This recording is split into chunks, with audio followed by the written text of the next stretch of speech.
is games and sports and cooking, that goes really well at Rayco. So I know to make sure I get a copy of a new cooking book for Rayco for kids, and I know to get the newest animal book down at South Elgin. There you go. And now we were talking about like the disc video games and the read-along books that you had mentioned, Stephanie, was something that you enjoy. Now, what's the launch pad? Now, if you don't mind me asking, now either one of you can answer it, who's ever responsible for this little buddy. Okay, Miss Stephanie. Yeah, launch pads are self-contained tablets. So they're like an iPad, but smaller. They do not connect to the internet, which I think is the biggest draw. They are already loaded with different kinds of apps and games that have some, but they're all focused around a topic. Like we have a few math ones. We have a few that are teaching Spanish. We have one called Princess, because princesses. Right. There's dinosaur ones. So they all kind of relate to the different topic that the launch pad has. And so these circulate for 28 days, and it's a fun way to give kids a tablet there where you don't have to worry about them getting on the internet and finding the internet. Having that constant over the shoulder. Yeah, you know, it's going to be an educational tool and not something you have to fear for. I feel like you'd really be the person to talk to when I have to start thinking about what's the trendy thing for kids this year when it comes to Christmas buying, because you've got so much actual technology and analysis done behind it that helps me do half the work. I remember, anyway, one year when you start finding things, I think I was looking for drums that made noise just by shaking your hands. And I'm surprised I'm still a parent. Anyway, what about for the curation and maintenance of some of these collections? Because obviously, like me, if I cannot buy a pair of shoes unless I get rid of a pair of shoes. So, I mean, obviously space has to be as a part of the game plan here. Mm-hmm. So, Sean, let me ask you, how do you determine then what's become stagnant and can be moved out of there so you can make room for other items? So we run reports to look at the statistics to see how the item is circulating, how many times it's checking out. So we look at that to see, what people are checking out, what is not checking out and just sitting on the shelf. And if we find that there are items that are just not moving, then we know that it's time to pull those and make room for new things, because we just, we only have limited space. It's, so that's a big part of it, is looking at the circulation stats, and just an analysis of the collection just to see what's popular, what's not. So that's a big part of it for sure. See, and that's the fun part of it all. Yeah, that's the thing that, and especially for me, it would be somebody finally comes in the week after you ditch an item, and you're like, where were you for the 10 years that we had it here, right?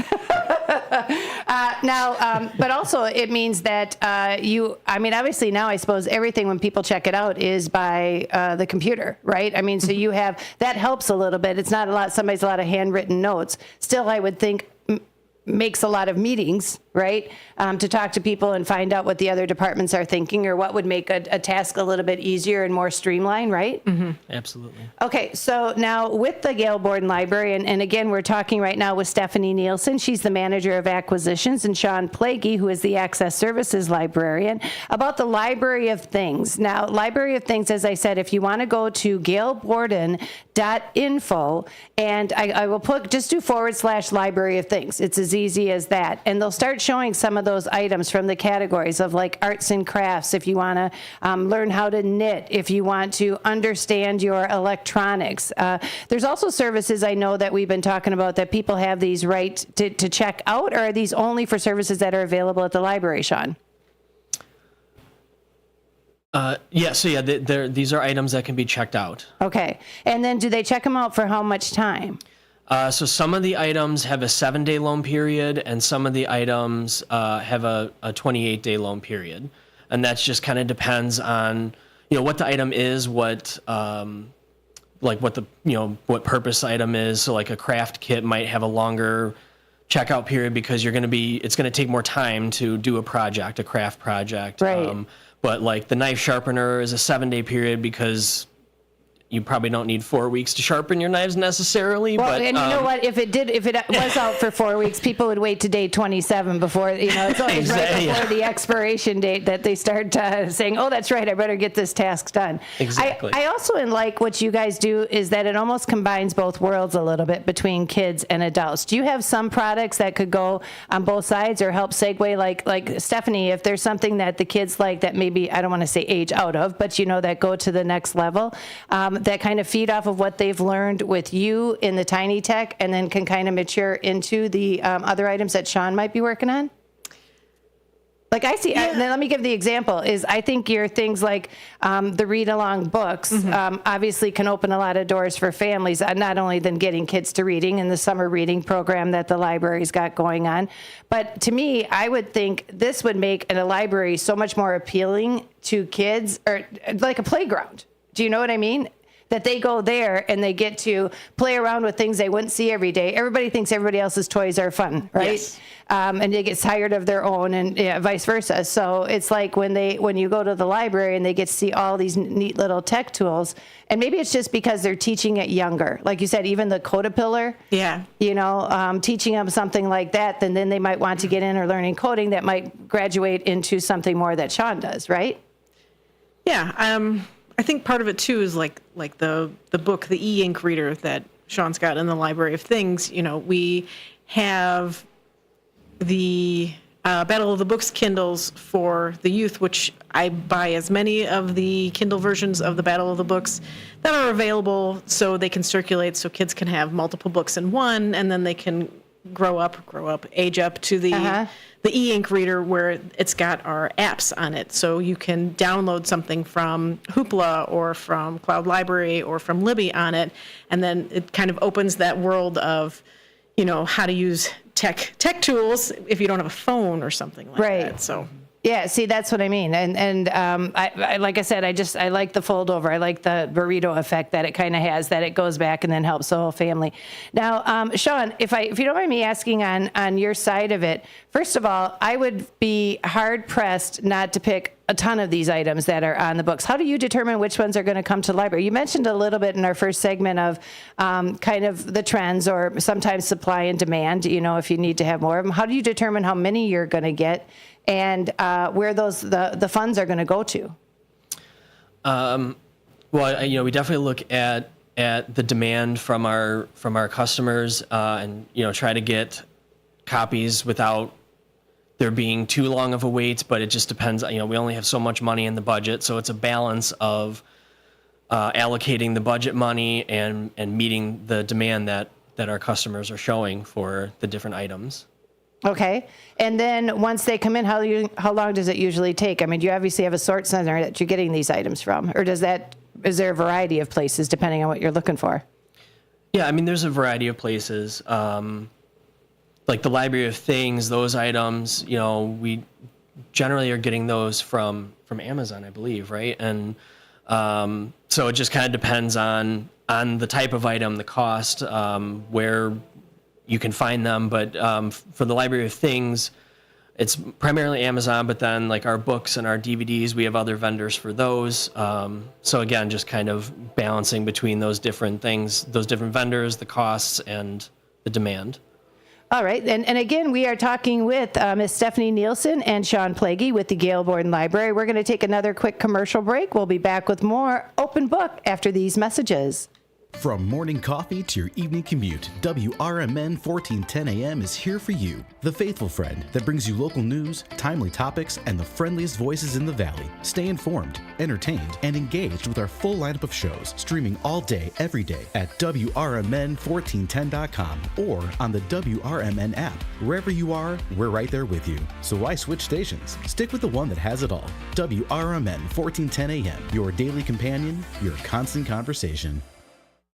Your kids could get free or low-cost health coverage from Medicaid or CHIP.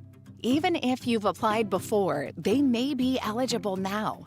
Kids up to age 19 are covered for checkups, vaccines, dentist visits, hospital care, and more.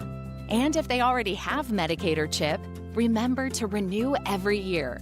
Visit insurekidsnow.gov or call 877-KIDS-NOW. Paid for by the U.S. Department of Health and Human Services. Be sure to catch the first shift weekday mornings from 6 to 10 a.m.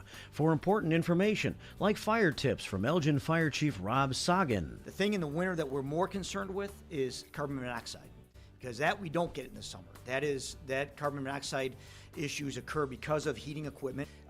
Anything that burns natural gas, if it is faulty, can generate high levels of carbon monoxide, which in time can be fatal. So I can't emphasize enough the importance of having carbon monoxide detectors in your home. Every single year you will see somewhere in the country, and usually we'll get one or two in the Chicagoland area, where you'll see multiple fatalities in one home. You can't smell carbon monoxide, you can't taste carbon monoxide, you have no idea it's happening. And so it's critically important that you have the right detectors in your home. It's the first shift weekday mornings at 6 a.m. with me, Marky B, right here on WRMN.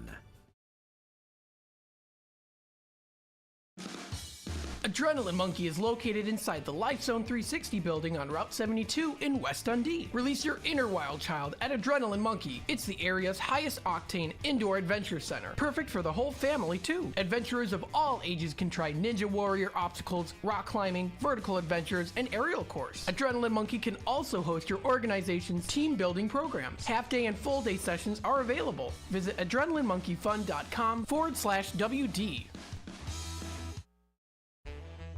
Bender Dental Care, located at 217 North McLean Boulevard in Elgin.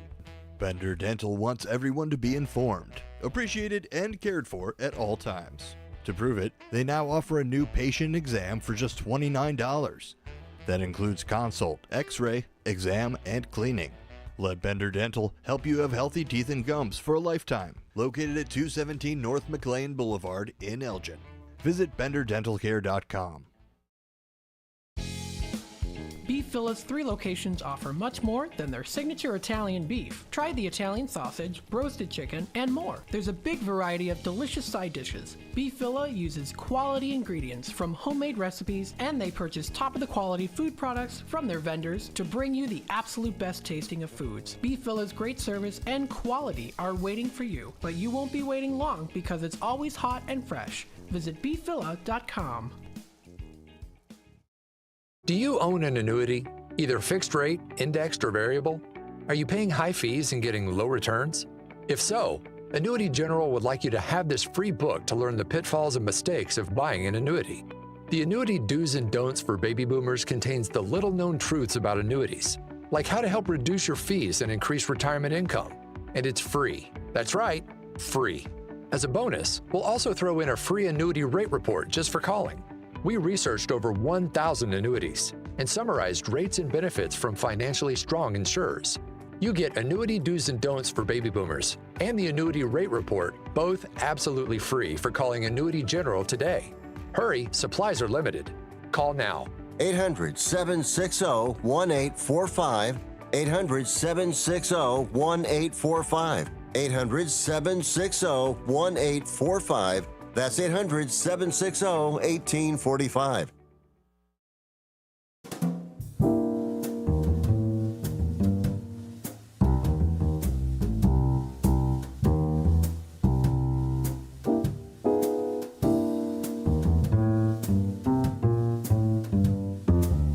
And welcome back, everybody. This is Leah with WRMN, sitting in the hot seat, and today we're talking with the Gail Borden Library. This is Open Book, my friends, brought to you by the KCT Credit Union. Become a part of the KCT, where your financial well-being is their top priority. You can visit kctcu.org.org.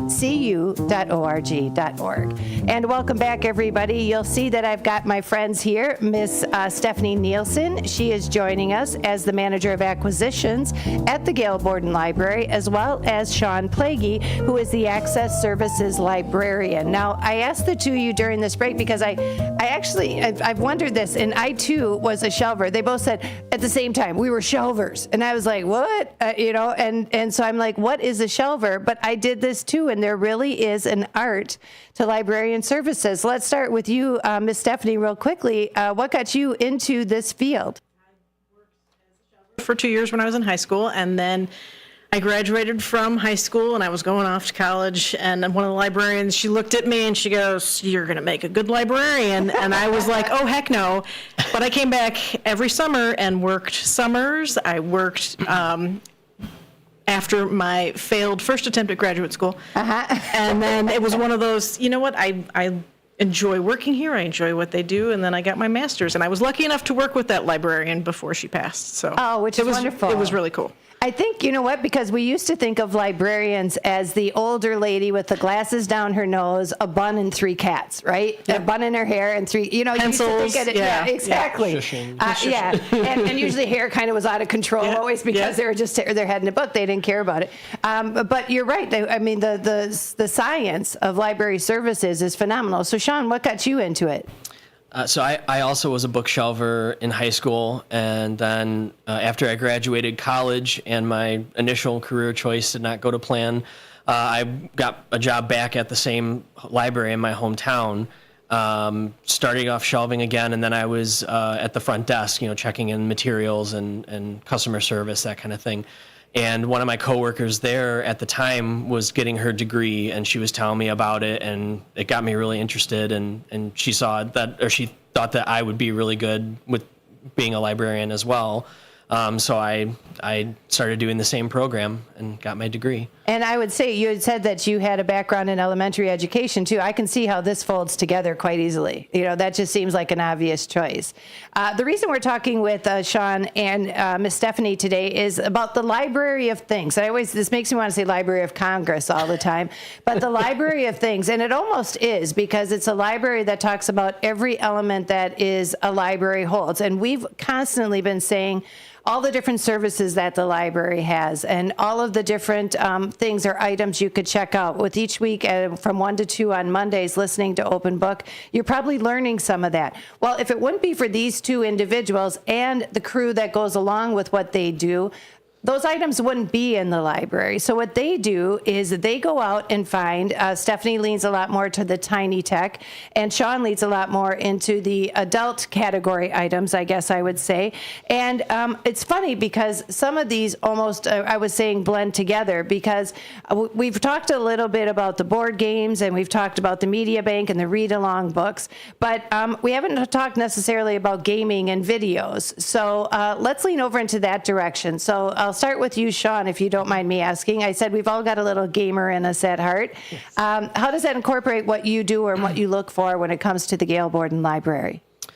So I actually don't do anything with the video games, like on the discs. But I mentioned the board games earlier for the adult collection. But I actually don't do the video games. I do the new movies. In our media bank. Okay, so before we talk with that, then let's get to the videos here, and then I want to talk to you about the prints that you were mentioning before, because I love that whole idea at the Gail Borden Library. So what about the videos with you, Miss Stephanie, and the Tiny Tech? So the video games is we buy video games for a lot of the different platforms.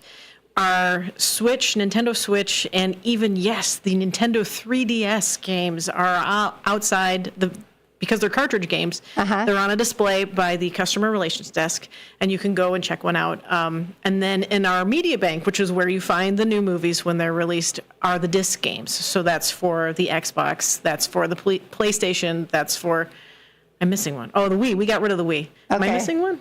No. I don't think so. Yeah, PlayStation and Xbox. The Wii has outgrown itself. Yeah, digital has outgrown the Wii. Yeah. Recently we recently weeded the Wii because too many people put the monitors through the TV when they were doing tennis. They're trying to serve a ball. There may be a dent in my parents' old house in the ceiling from playing bowling, but yes, I totally know. But yeah, we just buy the video games that are E for everyone, E10, and the teen rated. We do not buy any of the mature games. So this is really more a teen and a youth geared collection. But I feel like our video games in the media bank aren't as well known. They're a little hidden. We've just started expanding into the PS5 and what's the new Xbox called? The Xbox Series X. Thank you. And some of those games too.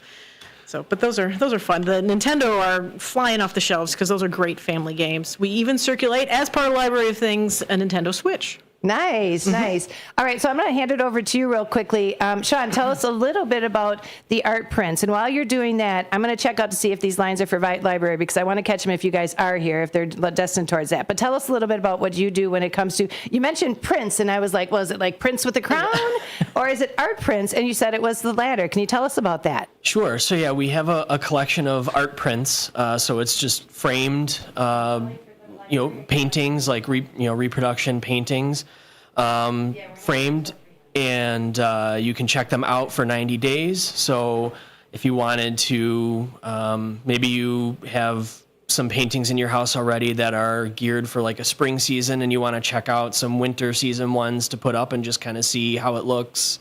Or maybe you're doing like a special event and you see a really cool painting and you want to just have it on your wall during the event, and then you can return it. But it's, a 90-day checkout, and they're these really nice framed art prints, and there's all different sizes, I believe, different frame sizes. This is when I went, whoa, what? Because there's something to be said, and honestly, some of this goes a little bit with mental health. There's something to be said about switching things up a little bit, and when I asked him how long it was, and he said 90 days, that's essentially a season. So let's just say if I want to do a color palette change, or I want to do something in my house, and instead of investing all this money, you've got all of these great pieces, reproductions obviously, but you've got all of these great, well-known, probably some of the arts, the screams, all of them that people might be familiar with, the waters, the oils, and they've got those framed. Now, this is the one thing that's catching me by all the things I'm learning about the Gail Borden Library. I walk in and I've either gone there to vote because, again, I'm just getting into the library again with grandbabies, but I go in to vote, or if I'm just need something, so I'll find it. I'll just go to that department. Where do you even store these? Because I don't even remember seeing these in the library anywhere. So where would I go for some of these items that you're talking about? So they're on the main floor at the main building here in downtown Elgin.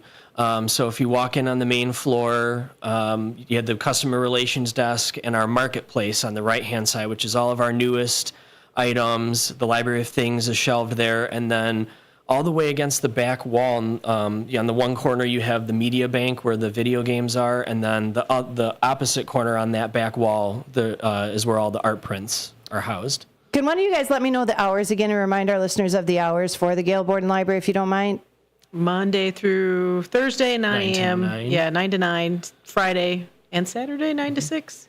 Now, let me ask, if, let's say, Sunday, I would be, say the Sunday again. Sunday. I'm sorry, Sean. Sunday, 12 to 5. Now, let me ask you, if by chance I am going to be doing this and I have hours that are not complementary to what the hours of the library, so if I have to check some of these out, how do I return them if the library is not open when I get done with work? The art prints, I think you need to come in. Yes. Well, that's a little bit more serious. Yeah, that's a little one I'm not going to hold in my car all day trying to drop off on the way home. So that's a little bit different. But I'm just talking about the items that you check out, like with the library things, maybe some craft things or some tech or tools or things like that. How do I drop those off? Is there a drop box if you're not open when I can come through? There's the drive-up sorter at Maine, which is open as long as the weather is not usually cold. That's the only time I've seen it closed is when it's really, really cold. Okay. But that's open 24 hours. And I think our drive-up hours at Maine Library are earlier than... Yeah, I think they open at 8:30. Yeah. So a half hour before the physical. So on your way to work, you can drop off your stuff at the window, or even pick up holds, too. Now, the one thing came up in our second segment today is I was wondering, do you do it for the one location or all three? And you were saying that, or for four locations, right? No, three. Three in the Bookmobile. Bookmobile. I was adding the fourth on there. And a lot of fun things coming for the Bookmobile. Stay tuned for the 4th of July. Wink, wink. I can't say anymore. But all of those reasons just to bring the open book to the Wrmn station here. So I want to thank you guys for joining us today, and it's a great pleasure. And one other question I want to have. So when you guys, obviously you can't be everywhere at one time, so do they get recommendations from the other branches to bring to you so you can order them? Yes. Yes. Yeah, so I would say there's got to be great communication that's down. Obviously, they got the right people in the gig, my friends. Sean Plaguey, I want to say thank you for coming in, and Stephanie Nielsen, both of you, thank you for what you do and making the library such a fantastic place and resource. So thank you guys much. Thank you for having having us. All right, guys, this has been Open Book with the Gail Borden Library. I want to remind you, you can find us here every Monday from 1 until 2. Have a great day after everyone. Searching for a financial partner that truly has your best interest at heart? Join KCT Credit Union, where they're more than just a bank. They're a not-for-profit financial cooperative. KCT members are owners, meaning profits go back to you in the form of lower loan rates, higher savings rates, and fewer fees. Experience personalized service that puts you first. Become a part of KCT, where your financial well-being is their top priority. Visit kctcu.org. Each account insured up to $250,000 by member's choice. This institution is not federally insured. Your hometown radio station since 1949. We are WRMN AM 1410, Elgin time, 2 o'clock.